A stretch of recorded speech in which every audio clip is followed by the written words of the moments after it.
Hi everyone, welcome! We're doing another delicious spicy fish curry from India. It's called the Nellore spicy fish curry and it originates in a small town called Nellore in the south of India that's known for its spicy food. The entire region grows a lot of chilies and it's known for extremely spicy delicacies. So we're using about 12 ounces of salmon fillet, beautiful salmon fillet that I've gone ahead and scaled. Now we'll be using the skin, which is typical of any Indian fish curry, so keep that on. Wash it and chop it up into bite-sized pieces. Now for our curry, I have one medium-sized red onion that I've diced small. I have the puree of maybe a couple of cups of puree here, tomato puree that I've made homemade. Just cooked down some tomatoes and ran it in the blender. Now for our powders, I have the essential 3 powders that almost every Indian curry uses. Half a teaspoon of turmeric, a teaspoon or more of hot chili powder, 1 tablespoon of coriander powder, and about a half to 1 tablespoon of ginger garlic paste. Now we'll be dry grinding some of our ingredients here. I have some coriander seeds, about a teaspoon, a half a teaspoon of whole black peppercorns, a half a teaspoon of jeera or cumin, and about a quarter or eighth of a teaspoon of fenugreek seeds, also called methi. Now this is extremely bitter, so you don't want to make a mistake with that quantity. Everything else can be increased or decreased. Right here on this side, I have some tamarind that I've been soaking. You can use tamarind paste. Anything that is sour and slightly sweet would work. There are different varieties of tamarind. This is the Indian variety. Soak it in some warm water and you'll be squeezing the pulp out of it toward the latter end of making your curry. A fistful of curry leaves. It imparts a lot of flavor. I'm using, because this is a spicy fish curry, in addition to the chili powder, we're also using about four Thai green chilies, which is a really hot chili. You can skip it, you can increase the spice level, decrease it as you like. And finally, a handful of coriander or cilantro leaves that we'll be chopping. So let's get started with a pan that's heating, or a pot that's heating on the stove with some oil. We always start with frying our curry leaves. You can use fresh curry leaves. I'm just using dried ones at this time. And once that is a little fried, give it about a few minutes because it's dry. You don't need to leave it in there too long, it could burn. We're going to start sauteing our onions till they are nice and golden brown. The onions have browned nicely and the curry leaves are crispy. You can probably hear that. So I'm going to add the ginger garlic paste and 3 of our powders, which is turmeric, the spicy hot chili powder, and the coriander powder. We're going to add a little water just to prevent the paste and the powders from burning. Give it a good mix.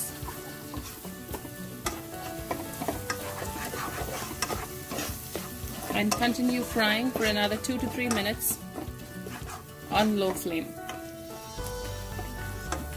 So while that's happening, what I'm going to do here is dry grind, not the green chilies. I'm going to set that aside.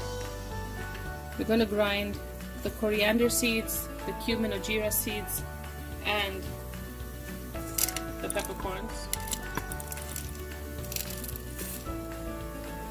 You want a nice fine powder.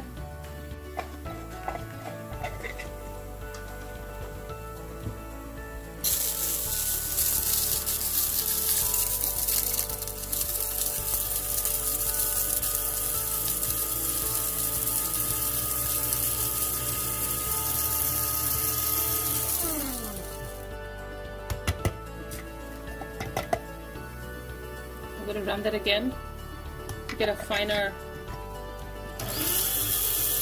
powder.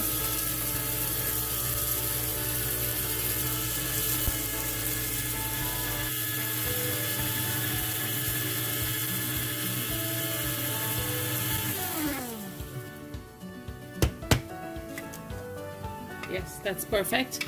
So we're going to set that aside now, and we're going to add it toward the end as our fish curry gets done. Back to the pot now.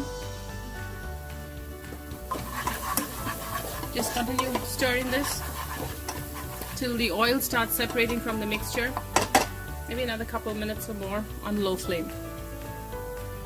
So it's been a few minutes and all of the powders and the ginger garlic paste have cooked. I'm going to add the tomato puree. Give it a good stir.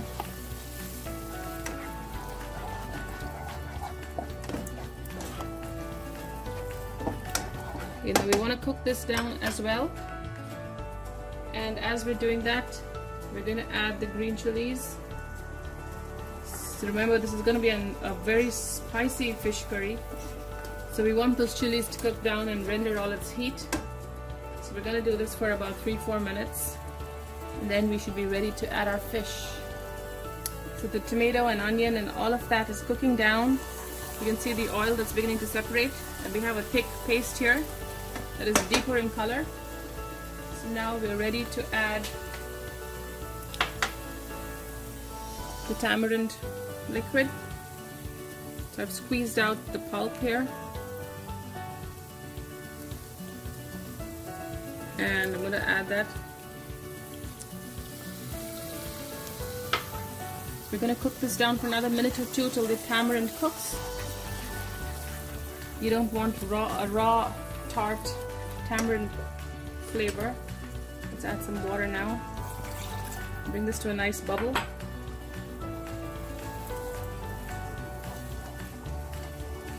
So we'll cook it for another couple minutes. So I'm now going to add the dry powder that we ground in our spice grinder. Just give it a quick stir so it's well incorporated into your gravy or your sauce. And now is the time to add the fish that I've cleaned, scaled, and cut into small pieces. You can use any fish for this. Adding a little bit of water. Give this fish a gentle stir.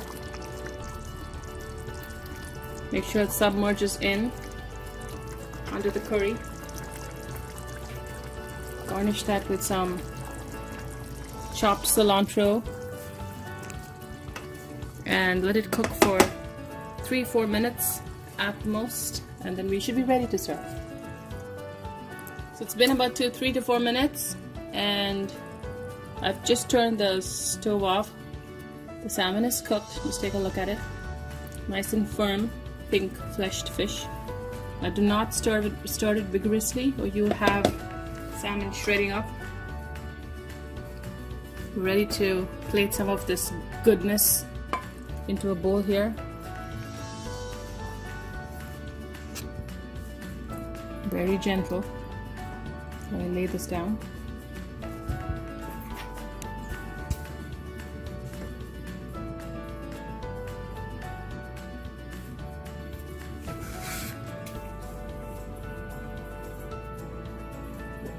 Now for some of that curry, spicy, tangy red curry.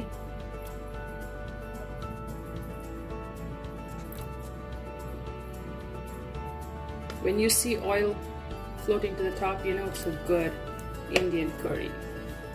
That's a sign of a curry that's been made well, especially when you let the oil separate as you cook those spices and tomatoes down. This is definitely spicy. I can smell the chilies. And this goes really well with the Indian rice crepes called dosa.